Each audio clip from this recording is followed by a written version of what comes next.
240,000 miles of stone walls once stretched across the hills of New England. That is enough rock to circle the entire planet nearly 10 times, or reach further than the distance from Earth to the Moon. University of Connecticut geologist Robert Thorson estimates it took roughly 3 billion hours of manual labor to build them, with individual farmers lifting and stacking every single stone by hand across generations. The wildest part is that none of it was planned.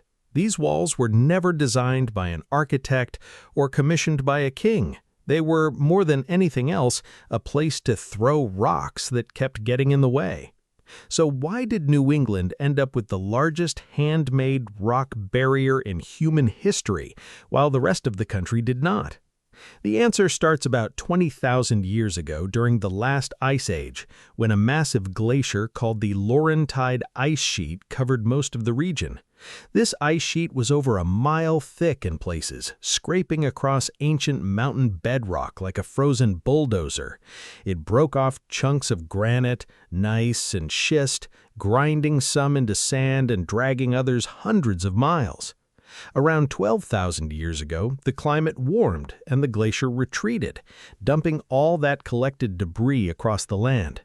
Geologists call this material glacial till, a jumbled mix of clay, sand, gravel, and stones of every size scattered randomly through the soil. When European settlers arrived in the 1600s, they did not find fields full of rocks. They found dense, old-growth forest with soft, rich soil between the trees. Colonial-era farming guides barely mentioned stone at all, and early farmers fenced their livestock with wooden split-rail fences. The stones had not yet appeared because they were buried under thousands of years of accumulated organic topsoil. Everything changed when settlers started cutting down the trees. Deforestation stripped away the organic layer holding the soil together and exposed the bare ground to frost heave.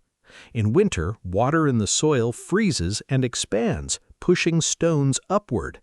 In spring, the ground thaws, but fine soil particles fill in the space beneath the rocks, preventing them from sinking back down.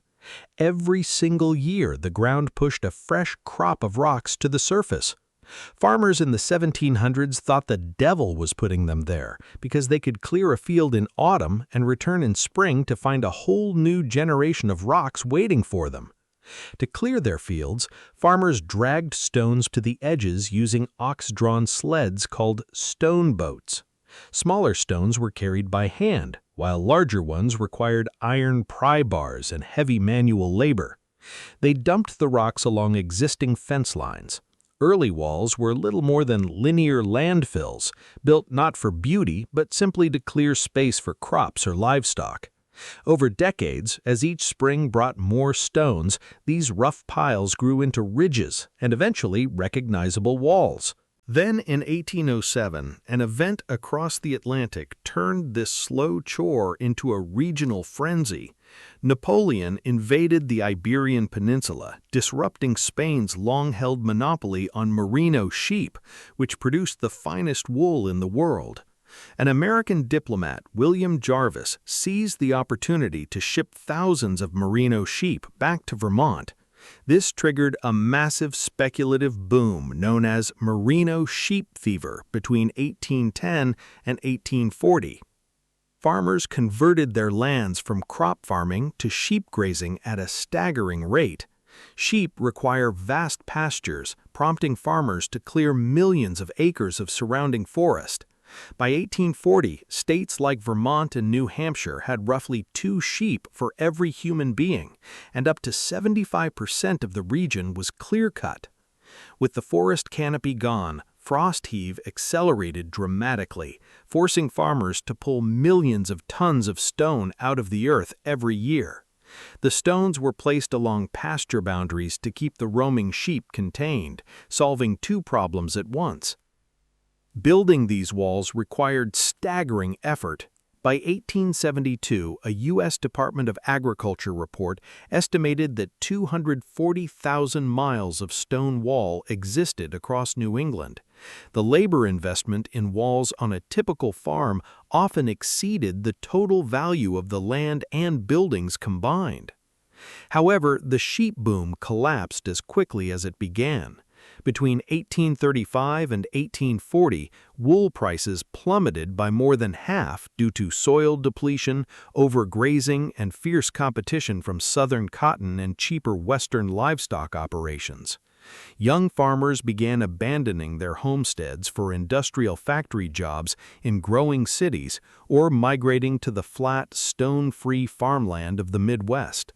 Entire communities hollowed out, leaving behind empty cellar holes and miles of stone walls running through abandoned fields.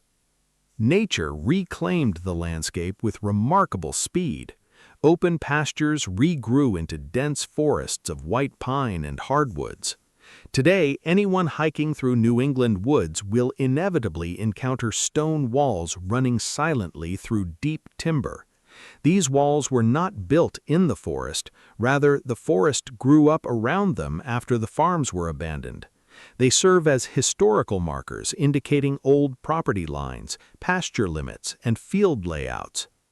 These stone walls also played a crucial role in American history. During the Battle of Lexington and Concord in 1775, colonial militiamen used farm stone walls as defensive cover while firing on retreating British troops along the road to Boston.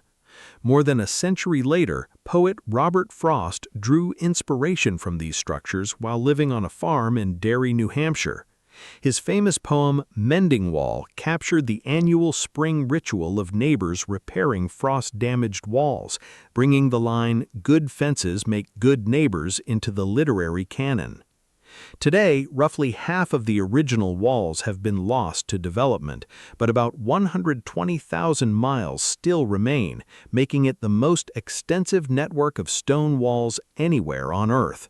Some walls are buried deep in wilderness areas, while others are maintained along modern roads or reclaimed by stonemasons for architectural projects.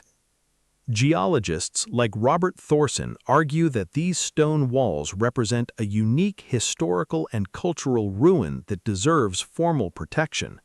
Unlike ancient monuments built by royal decree, New England's vast stone wall network was created by thousands of ordinary farmers working individually on their own land. Though modern development, climate change, and ongoing natural weathering continue to break them down, these fieldstone walls remain an enduring testament to the geological forces of the Ice Age and the relentless human labor that reshaped the American landscape.